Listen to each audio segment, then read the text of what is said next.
In today's video, I'll be giving you the worst contract at every single position in the NFL. Now, just like a week or so ago, I made a video, did the best contracts at each position. So, who had the best value, who, was making the least money, but didn't include rookies, and we'll do the same thing today. But before we get all into that, let me remind you to check out w.gg. They are my sponsor. As you can see, tons of new flavors right behind me. I legitimately just like their energy drinks. They're delicious and they're cost effective. I drink them just about every day. So use code Shredder, get yourself a discount, 10% off. And also, I've got something new to talk to you about. I've recently picked up a hobby of getting sports cards, and well, I'd like to start selling them as well. So if anybody's interested, I'll just kind of share with you some things I have here. A Kyle Hamilton signed patch rookie card, and that one's also numbered to 99. Max Crosby patch. Malik Neighbors rookie green refractor prism patch. Aaron Donald checkerboard. That one's kind of sick, honestly. Mike Evans gold from 2022. This one is pretty cool as well. A rookie Brock Bowers in the refractor. I've got them in cases. They're really protected. I've got some cool basketball ones as well. Amon Thompson rookie card. That's awesome. Sean Kemp. This one's actually kind of crazy. Sean Kemp gold interstellar refractor. It's kind of hard to see. There's all kinds of different lines. I know it's reflecting a whole bunch. There you go. You see it better there.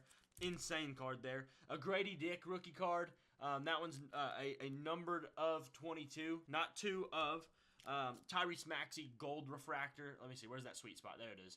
There it is right there. DeAndre Ayton rookie signature prism. Heck yeah. And Giannis kaleidoscopic. Those are all really cool. And then my big ballers here. Insane cards here. Ready? You ain't ready for this. Jim Mint 10 refractor rookie, rated rookie, Scotty Barnes. Insane. Insane. Let's see. Can you see that? Insane. And 2004 Mint 9 PSA. Tom Brady. Tom Brady. Let me know if you're interested in any of those. I'll be looking to sell them, get rid of them, and maybe we can get a deal worked up. So either way, just let me know down in the comments, and I'll reach out to you. Either way, let's get right to this video.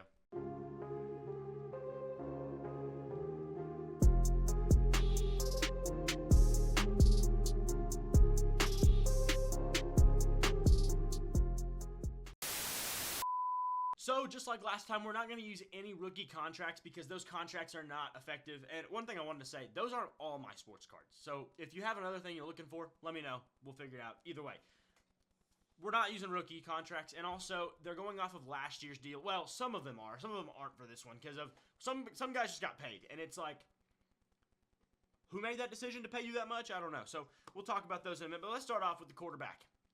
I think you can probably predict this one. I'm going to give you a second. But this is a very obvious one. This quarterback makes $46 million. Patrick Mahomes makes $45 million.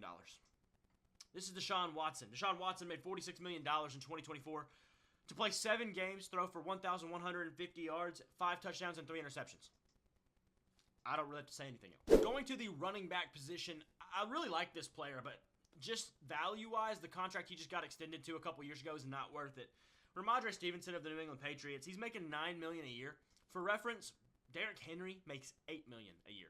He's making $1 million more, and he ran for 800 yards, which is less than half of what Derrick Henry did. 7 touchdowns, also less than half of Derrick Henry. 6 fumbles, almost as many fumbles lost as touchdowns. That's bad. And a 3.9 yard per carry average.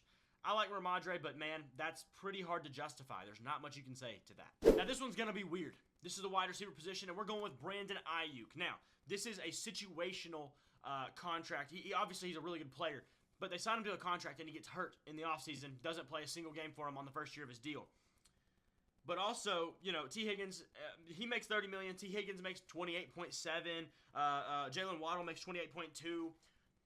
But the thing is, the Niners are in such a bad spot financially that this guy may be a trade candidate simply because they just can't afford to have him. That's really bad. Really bad. At the tight end position, we have Cole Kmet, the Chicago Bears tight end. He makes $12.5 million a year, making him the 6th highest paid tight end. The 6th highest paid tight end. And he put up stats like this. 476 yards and 4 touchdowns. You can blame a coordinator, you can blame a quarterback, or maybe because the Bears have a pretty deep receiver room this past year, with DJ Moore, Keenan Allen, and Rome Odunze. But you're the 6th highest paid tight end in the league, and let's start acting like it. And really, You're going to see Bears fans, Ryan Poles, I know y'all were all cut out thinking he was so great and big and bad, and honestly, he got lucky on one trade. I don't know how great Ryan Poles really is when you start looking at this list down the line later on. Let's go to the offensive lineman, Dan Moore. This guy just got paid. Former Steeler, just got paid $20.5 million a year. For reference, Lane Johnson makes $20.2, $3.3 million more per year. And this guy is bad at football. Lane Johnson's a Hall of Famer. And that makes Dan Moore the 9th highest paid tackle in the league on an average annual value basis. Last year he allowed 12 sacks and he got paid $20 million to go to the Titans. Once again, bad franchises will remain bad franchises until they're not bad franchises, meaning they have to redo everything, tear down the studs. And the Titans, well, they're a bad franchise, all right. If you can't tell, they are. Guess what? We have another bad franchise. The Panthers signed a good player, Robert Hunt, but he didn't have the best year. They paid him $20 million on average, making him the 4th highest paid guard. Sam Cosmi, who was a really good guard this past year, made $18.5. This is $1.5 million more for a guy who just wasn't that good. Robert Hunt, you know, maybe you blame it on other things for the offense and issues that the Panthers have as a whole. But I don't know. I mean, I just don't really see a way to justify paying a guy who is really not worth it in the beginning $20 million. Yeah, he's a good player, but he's just not a great player at all. And another bad franchise that we've actually already seen, that I was just talking about just a second ago. The Tennessee Titans. Lloyd Cushenberry, he's our center. $12.5 million a year, making him the 3rd highest paid tight end behind Frank Ragnow, who makes similar money and is by far a better player. And he just wasn't good. He also didn't play a whole lot this year. Titans fans last year, during this time last year, they thought the Titans were going to be the best team. They thought they had a chance to win the division. I got so many mean comments, not that I care, but so many mean comments on my page. Like, you're so stupid. Like, the Titans are going to win their division. They're closer to winning. And I was like, they're closer to the bottom than they are to second place. And look what happened. The 1st overall pick, because they suck and they're terrible and they're just really bad. And not to mention, they paid Dan Moore $20 million. They played Lloyd Cushenberry $13 million. Guys who just don't deserve that money. What are they doing? I don't know. Bad franchise. Let's jump to the defensive side of the ball. Defensive end. That position goes to Dayo Odeyingbo. This is a new contract. He makes $16 million a year now. Dayo Odeyingbo. For reference, Zach Allen, who had a really good season last year, makes $15 million. Alex Highsmith, Steelers' really solid number 2 edge rusher, one of the best number 2 edge rushers in the league, makes $17 million. And Alex Highsmith last year had like 8 sacks. Good year, you know. That was even a down year for him. Dayo Odeyingbo had 3 sacks, tying him for 135th in the league. 7 tackles for loss. This guy was effectively not special. This is a just massive, disgusting overpay. Ryan Poles, I thought he was supposed to be such a good GM. And we're not done. Let's go ahead. For the edge position, Montez Sweat. Once again, this is another one. The Titans fans and the Bears fans. I was saying Montez Sweat.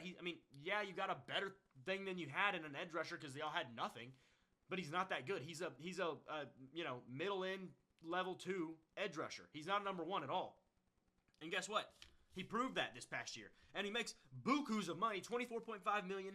You know, Rashawn Gary makes $24 million. A much better player makes $24 million. This guy is the 4th highest paid edge rusher in the league.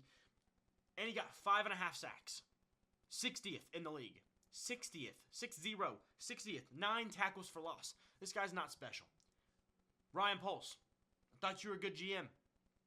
I don't know. The defensive tackle position, this one's kind of a pick and pull. The Raiders paid Christian Wilkins a lot of money. The 2nd highest paid defensive tackle contract, $27.5 million last year.